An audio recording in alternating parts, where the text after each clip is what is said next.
الحمد لله رب العالمين والصلاة والسلام على سيد المرسلين سيدنا ونبينا وحبيبنا محمد وعلى آله وصحبه أجمعين. أما بعد فأعوذ بالله من الشيطان الرجيم. بسم الله الرحمن الرحيم. يا أيها الذين آمنوا كتب عليكم الصيام كما كتب على الذين من قبلكم لعلكم تتقون. وقال النبي صلى الله عليه وسلم هو شهر الصبر والصبر ثوابه والجنة أو كما قال عليه الصلاة والسلام. اللہ سبحانہ و تعالیٰ کا بے انتہا کرم ہے، اس کا شکر اور احسان ہے کہ اس نے ہمیں ایک بار پھر ماہ مبارک رمضان کا مقدس مہینہ عطا فرمایا ہے. بہت سارے لوگ تھے جو گزشتہ سالوں ہمارے ساتھ رمضان میں ہوا کرتے تھے، لیکن اب وہ ہمارے درمیان نہیں ہیں. اللہ تعالیٰ ان جانے اور جانے والیوں کی مغفرت فرمائے اور ہم سب کو اس ماہ مبارک کے تمام تر لمحات کی قدر کرنے والا بنائے. اللہ تعالیٰ نے سال کے 12 مہینے بنائے ہیں اور ہر مہینے کے 30-29 دن ہوتے ہیں. یوں ایک مہینے کو دوسرے مہینے پر یا ایک دن کو دوسرے دن پر ظاہری اعتبار سے کوئی فضیلت اور برتری نہیں ہے، لیکن اللہ تبارک و تعالیٰ کے یہاں نسبتوں کی بنیاد پر چیزوں کی قدر، اس کے ویلیوز بہت بڑھ جاتے ہیں. اللہ تعالیٰ نے کچھ اوقات کو، کچھ ایام کو، کچھ مہینے کو اپنی طرف منسوب کر کے اس کی اہمیت کو، اس کی عظمت کو بہت بڑھا دیا ہے. جیسے خانہ کعبہ میں جو پتھر لگا ہوا ہے وہ بھی پتھر ہی ہے، اور آپ خانہ کعبہ کی جو فوٹو دیکھتے ہیں یا جو لوگ وہاں جا کر حج و عمرہ کی فضیلت حاصل کیے ہوئے ہیں وہ اس کے غلاف کو دیکھتے ہیں. خانہ کعبہ کور کے اوپر سے، غلاف کے اوپر سے بڑا خوبصورت معلوم ہوتا ہے، لیکن اس کے اندر پتھر لگے ہوئے ہیں. وہ پتھر کا بنا ہوا ہے، بظاہر اس کے اوپر پلاسٹر بھی نہیں ہے، لیکن صرف اس بنیاد پر کہ ان پتھروں کو اللہ نے اپنی طرف نسبت کی، یہ کہا کہ یہ میرا گھر ہے. اس بنیاد پر پتھروں کے بنے ہوئے اس گھر کی قدر و قیمت ہماری اور آپ کی نگاہ میں بہت زیادہ ہے. دنیا کے مسلمان کی آخری خواہش ہوتی ہے کہ کاش میرے دن میں اور میری زندگی میں بھی وہ لمحہ آئے کہ میں اللہ کے اس مقدس گھر کی زیارت اپنی اس گنہگار آنکھ سے کر سکوں. تو جس طریقے سے دیگر پتھروں کے بنسبت خانہ کعبہ میں لگے پتھروں کی ایک اہمیت ہے، اس بنیاد پر کہ اس کی نسبت اللہ تعالیٰ نے اپنی طرف کی ہے، ٹھیک اسی طریقے سے سال کے وہ 11 مہینے جو ہم اور آپ اپنی زندگیوں میں گزارتے ہیں ان کے بنسبت یہ مہینہ جو ابھی چل رہا ہے رمضان کا، اس کی قدر و قیمت بہت زیادہ ہے. اس لیے ہے کیونکہ اللہ کے رسول صلی اللہ علیہ وسلم نے فرمایا کہ اللہ تعالیٰ نے اس مہینے کی نسبت اپنی طرف کی ہے. رمضان و شہر اللہ، یہ رمضان اللہ رب العالمین کا مہینہ ہے، بڑی عظمتوں اور بڑی اہمیتوں والا مہینہ ہے. اور یہ مہینہ دراصل ہمارے اور آپ کے لیے تربیتی کورس ہے، ہمارے اعمال، ہمارے اخلاق اور ہماری دینی تربیت ہو سکے، اس لیے اللہ تعالیٰ نے یہ ماہ مبارک ہمیں اور آپ کو عطا فرمایا ہے. اس مہینے کی اہمیت، اس کی فضیلت اور اس کے گزارنے کا طریقہ کیا ہونا چاہیے، سرور دو عالم صلی اللہ علیہ وسلم نے ایک موقع سے شعبان کے اخیر میں صحابہ کرام کے سامنے ایک لمبا خطبہ ارشاد فرمایا، جو حدیث کی کتابوں میں بڑی تفصیل کے ساتھ نقل کیا گیا ہے، جس میں صحابی رسول سیدنا حضرت سلمان فارسی رضی اللہ تعالیٰ عنہ فرماتے ہیں کہ ایک موقع سے جناب رسول اللہ صلی اللہ علیہ وسلم نے شعبان کے اخیر دن، بالکل اخیر دن یہ خطبہ دیا، فی آخر یوم من شعبان، شعبان کے آخری دن میں اور رمضان کے آنے سے پہلے یہ خطبہ آقا علیہ الصلوۃ والسلام نے اس لیے دیا تاکہ بات یاد رہے، کیونکہ بہت پہلے بات کہہ دی جائے تو آدمی کا ذہن غافل ہو جاتا ہے، اور اس لیے بھی رمضان کے آنے سے پہلے شعبان کے آخر دن یہ نصیحت فرمائی تاکہ امت کا ہر فرد رمضان کے ہر لمحے کی قدر و قیمت کر سکے اور رمضان کی کوئی گھڑی اس کا ضائع نہ ہو سکے۔ آقا علیہ الصلوۃ والسلام نے اس خطبے میں ارشاد فرمایا، یا ایھا الناس قد اظلکم شہر عظیم مبارک، اے لوگو تمہارے اوپر ایک بڑا عظیم اور بڑا بابرکت مہینہ آنے والا ہے۔ شہر فیہ لیلۃ خیر من الف شہر، وہ مہینہ جس میں ایک رات ایسی ہے جو 1000 مہینوں سے بہتر ہے۔ اگر اس رات میں تم عبادت کر لو، ایسا ہے گویا تم نے 1000 مہینے اللہ کی عبادت میں لگائے، تقریباً 83 سال تم نے اللہ کی عبادت میں گزارے۔ شہر جعل اللہ صیامہ فریضۃ وقیام لیلہ تطوعا، اے لوگوں وہ مہینہ ایسا ہے جس کے روزے کو اللہ تعالیٰ نے فرض فرمایا اور جس کی راتوں میں تراویح کو اللہ تعالیٰ نے عبادت اور سنت کی چیز قرار دیا۔ پھر فرمایا ہوا شہر الصبر، کہ یہ صبر کا مہینہ ہے اور صبر کا بدلہ جنت ہے۔ اور فرمایا ہوا شہر المواسات، یہ غمخواری کا، سماج کے دبے کچلے، ضعیفوں، کمزوروں، مسکینوں، یتیموں، پریشان حال لوگوں کے ساتھ ان کے غم میں شریک ہونے کا مہینہ ہے۔ اور فرمایا کہ جو آدمی اس مہینے کے اندر کسی روزے دار کا روزہ افطار کرائے، اللہ تعالیٰ روزے دار کے برابر اسے ثواب عطا کرے گا اور روزے دار کے ثواب میں سے کوئی کمی نہیں کرے گا۔ اتنی بڑی فضیلت سننے کے بعد صحابہ کرام کو بڑی حیرت ہوئی اور انہوں نے یہ محسوس کیا کہ شاید یہ فضیلت کسی اچھی چیز سے اور عمدہ چیز سے افطار کرانے کے بعد ملتی ہو۔ تو انہوں نے پیارے آقا صلی اللہ علیہ وسلم سے پوچھا، یا رسول اللہ لیس کلنا یجد ما یفطر الصائم، اے اللہ کے رسول ہمارے پاس اور ہم میں کے ہر شخص کے پاس ایسی کیپیسٹی نہیں ہے کہ وہ روزے دار کا روزہ افطار کرا سکے۔ تو پیارے آقا صلی اللہ علیہ وسلم نے اللہ کی رحمت کو کتنا عام کیا تاکہ امت کا ہر فرد اس فضیلت کو اپنے آپ کو پا سکے اور اس فضیلت کا مستحق اپنے آپ کو بنا سکے۔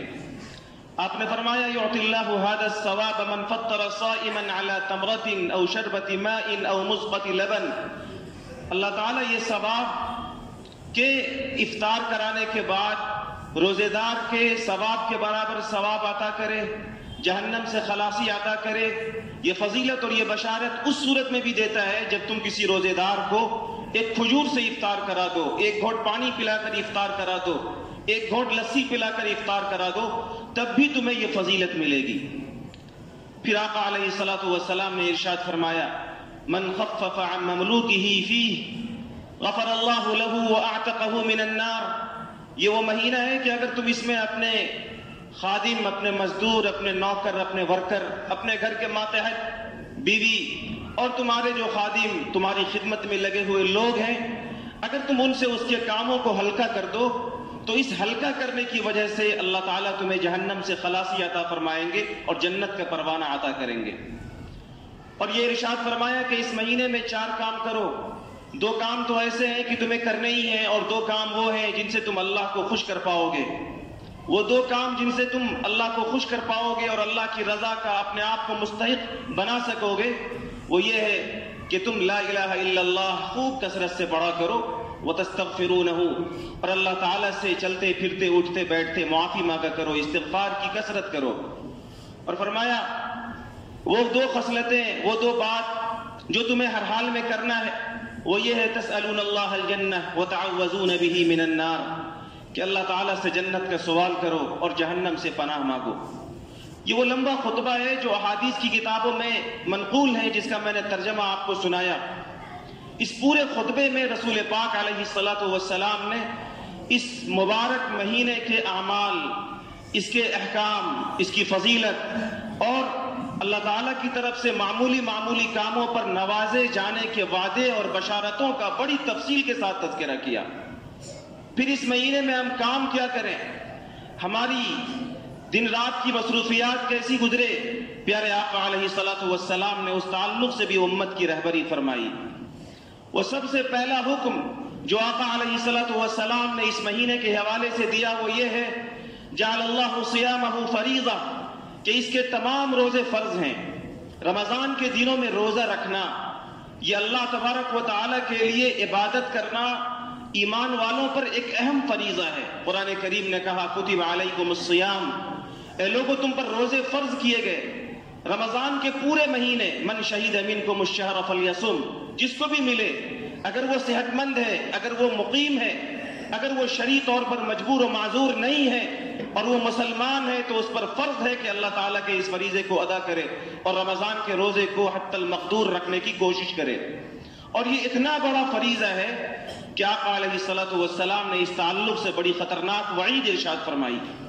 آپ نے فرمایا من افطر یوما من رمضان من غیر رخصۃ ولا مرض لم یقض عنہ صوم الدہر کلہ وان صام، اگر میرا کوئی امتی، کوئی مسلمان رمضان کا کوئی ایک روزہ جان بوجھ کر بغیر کسی مجبوری کے چھوڑ دے، نہ رکھے، تو پوری زندگی روزہ رکھتا رہ جائے، رمضان کے اس ایک روزے کا ثواب اسے نہیں مل سکتا۔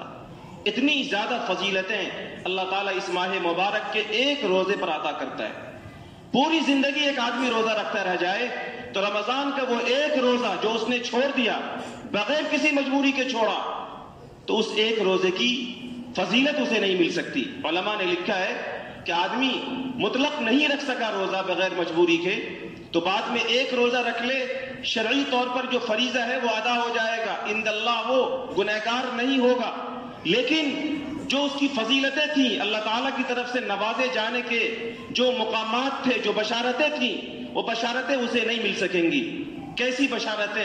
کہ آقا علیہ الصلوۃ والسلام نے فرمایا من تقرب فیہ بخصلۃ کان کمن ادى فریضۃ فیما سواہ، اس مہینے میں ایک نفل کرو دوسرے مہینوں کے ایک فرض کا ثواب ملے گا۔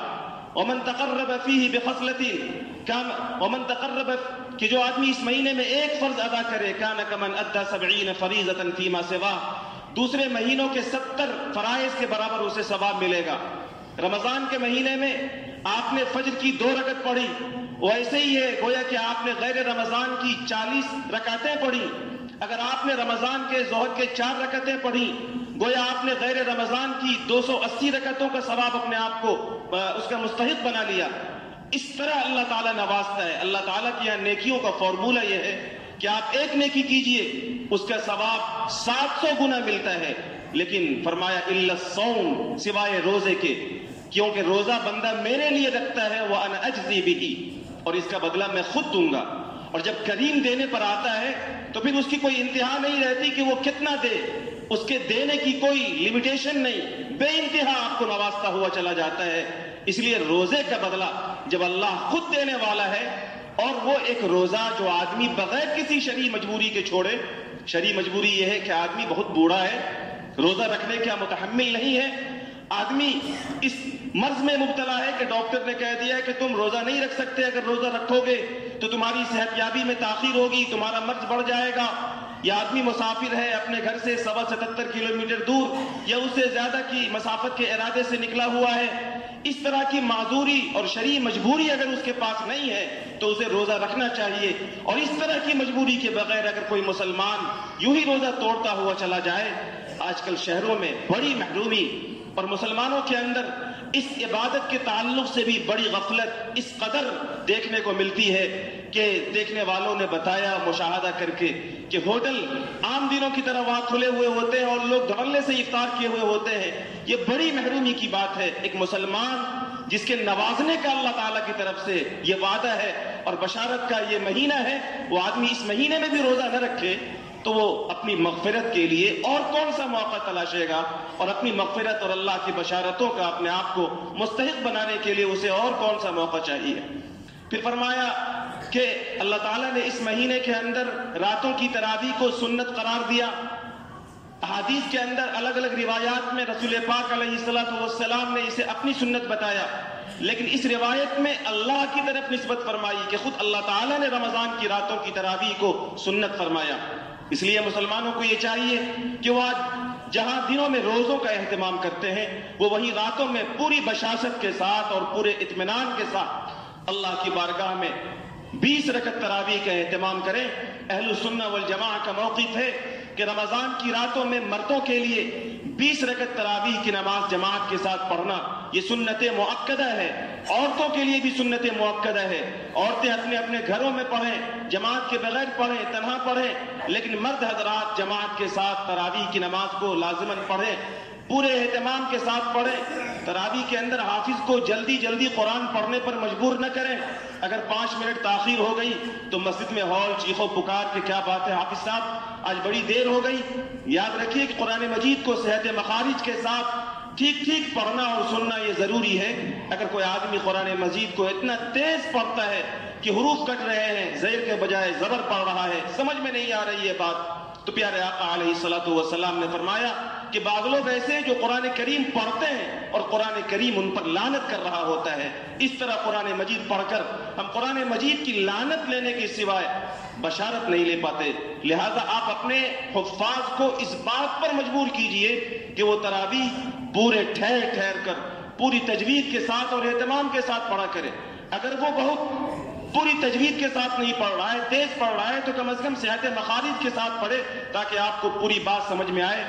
ممبئی کے بعض علاقوں میں اس طرح کی تراویح ہوتی ہے کہ لوگ فخریہ بیان کرتے ہیں کہ 20 رکعت اور 1.5 2 3 پارے 20 منٹ 25 منٹ اور 30 منٹ میں پڑھ دیے جاتے ہیں اور لوگ اسے فخریہ بیان کرتے ہیں. خوب سمجھ لیجئے کہ اس طرح کی تراویح میں قرآن کریم پڑھنے کی جو شکل ہوتی ہے، پیارے آقا علیہ الصلوۃ والسلام نے فرمایا کہ قرآن اس پر لعنت کر رہا ہوتا ہے.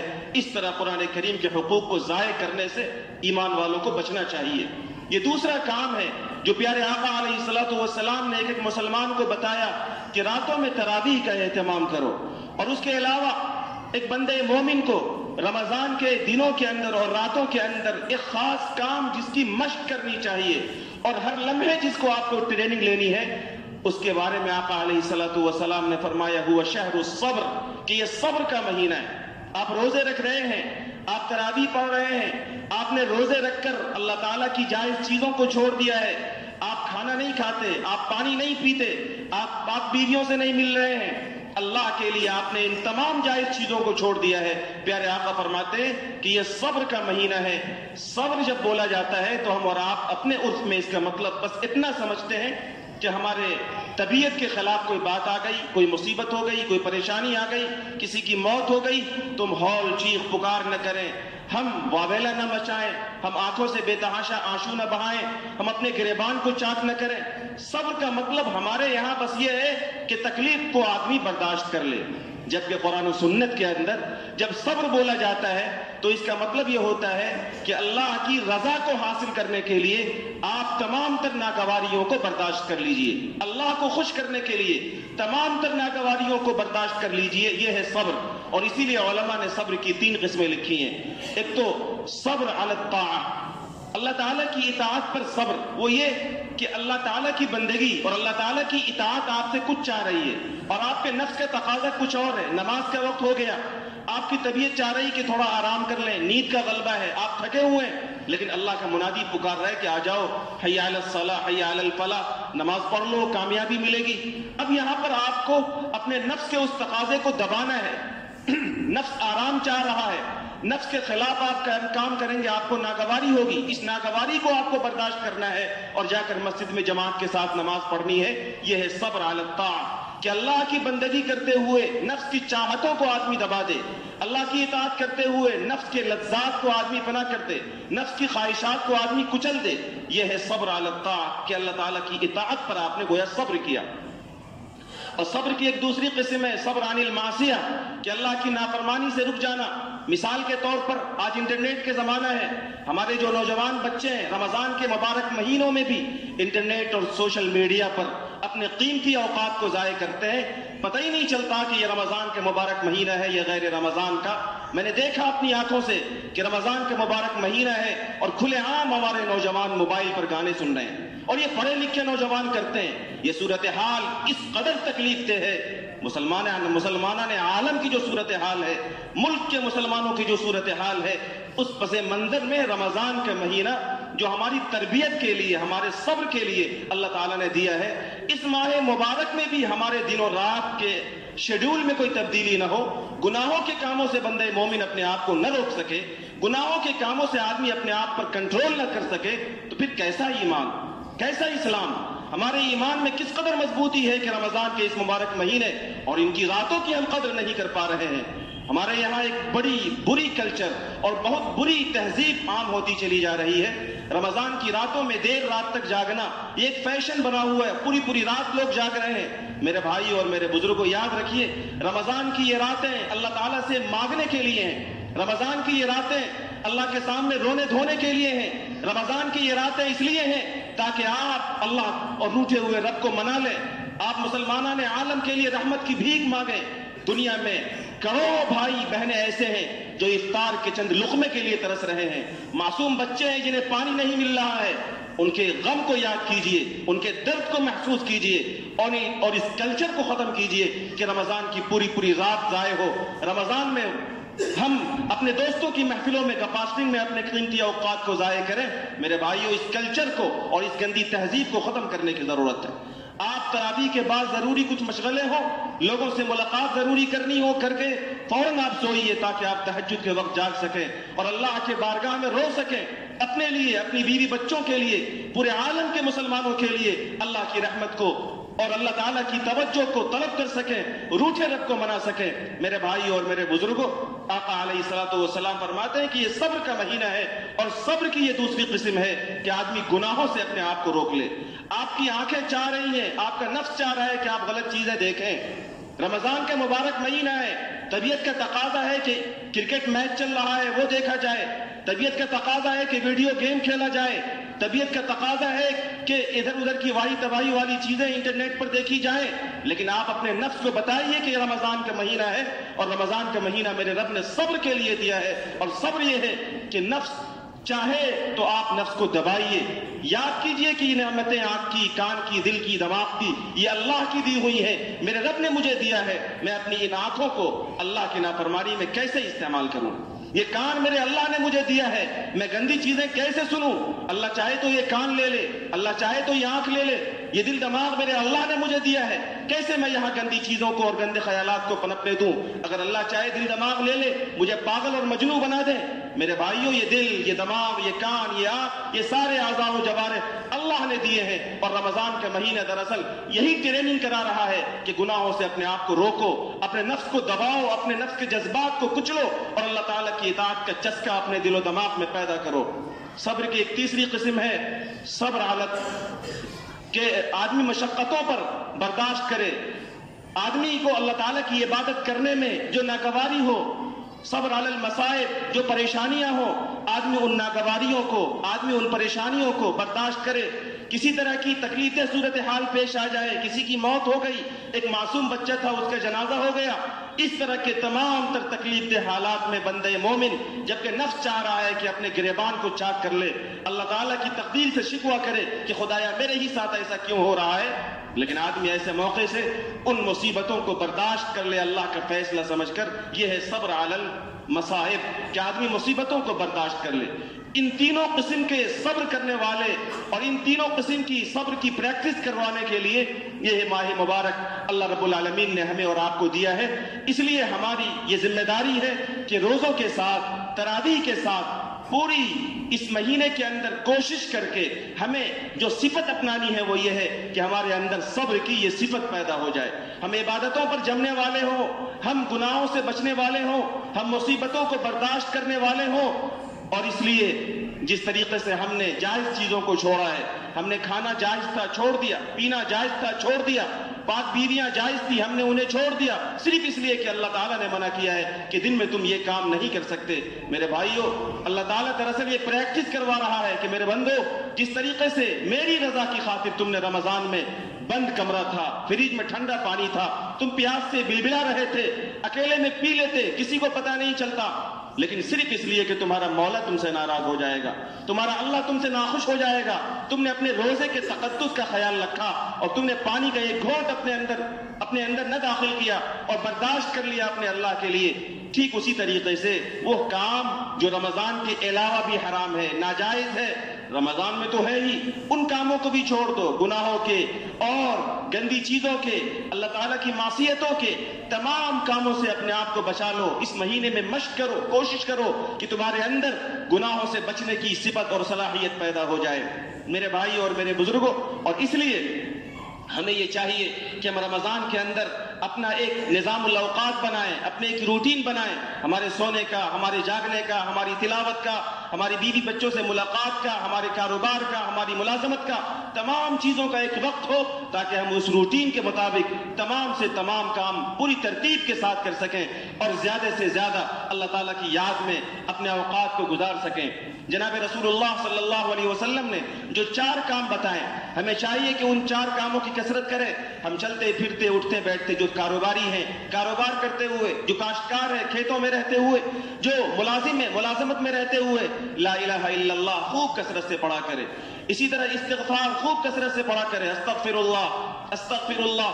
پیارے آقا نے فرمایا کہ جب آدمی استغفار خوب کثرت کے ساتھ پڑھتا ہے، اللہ تعالیٰ اس کے تمام ٹینشن کو ختم کرتا ہے، اللہ تعالیٰ اس کے لیے تمام تنگی سے نکلنے کا راستہ بنا دیتا ہے۔ وَرَزَقَهُ مِنْ حَيْثُ لَا يَحْتَسِبُ، اللہ اسے روزی ایسی جگہ سے دیتا ہے جہاں سے اسے خیال بھی نہیں ہوتا۔ اس لیے لا الہ الا اللہ خوب پڑھیے، استغفر اللہ خوب پڑھیے۔ اور بزرگوں نے ابھی موجودہ ملکی اور عالمی حالات کے تناظر میں یہ لکھا ہے کہ ہم سب کو یہ چاہیے کہ پیارے آقا سرور دو عالم جناب محمد مصطفیٰ صلی اللہ علیہ وسلم پر خوب کثرت سے درود پڑھا کریں۔ صبح شام چلتے پھرتے پیارے آقا علیہ الصلوۃ والسلام پر خوب کثرت سے ہم درود پڑھا کریں، اور ہم صبح شام ہر فرض نماز کے بعد اللہ سے اس کی جنت کا، اللہ سے اس کے فضل کا سوال کریں، اور اللہ تعالیٰ سے جہنم کی پناہ ہم سب مانگا کریں۔ میرے بھائیوں، ان ساری چیزوں کے ساتھ ایک بہت ضروری کام جو کرنا ہے اور خوب کرنا ہے وہ یہ ہے کہ خوب قرآن مجید کی تلاوت کیجیے۔ اللہ تعالیٰ نے اس مہینے کا جو تعارف کرایا وہ ہے شہر رمضان الذی انزل فیہ القرآن۔ رمضان کا مہینہ وہ بابرکت مہینہ ہے جس میں اللہ تعالیٰ نے قرآن کریم کو اتارا، اور اس وقت جو عالمی طاقتیں ہیں، جو دجالی طاقتیں ہیں، اس پر جن کا کنٹرول ہے، ان لوگوں پر جو اللہ تعالیٰ نے لعنت بھیجی ہے، اس کی وجہ تھی قرآن کریم نے کہا فَنَبَذُوهُ وَرَاءَ ظُهُورِهِمْ کہ اللہ کی کتاب کو ان لوگوں نے پس پشت ڈال دیا اور انہوں نے شیطان کے نقش قدم کی پیروی کی۔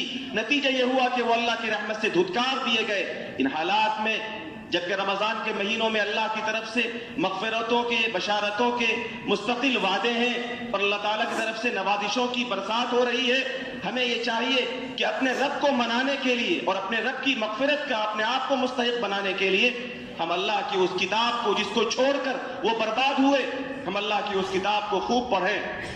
اور اس وقت ملک کے بڑے علماء میں حضرت مولانا خلیل الرحمن سجاد نعمانی دامت برکاتہم کی یہ اپیل ہے کہ یہ اس بار کا جو رمضان مسلمانوں کو ملا ہے، شاید مسلمانوں کی زندگی میں ایسا رمضان کبھی نہیں ہوا ہو۔ امت جن حالات میں ابھی گزر رہی ہے، مسلمانان عالم کے جو حالات ہیں، شاید اس سے زیادہ نازک حالات اس امت پر آج سے پہلے کے رمضانوں میں نہیں آئے۔ اس لیے جن مسلمانوں کو یہ رمضان ملا ہے، ان مسلمانوں کو یہ چاہیے کہ اس پورے مہینے میں اللہ تعالیٰ کے قرآن کی تلاوت کو بڑھا دیں۔ پچھلے رمضانوں میں اگر آپ کا معمول تھا کہ آپ 1 پارہ پڑھتے تھے، آپ اس رمضان میں 3 پڑھیے۔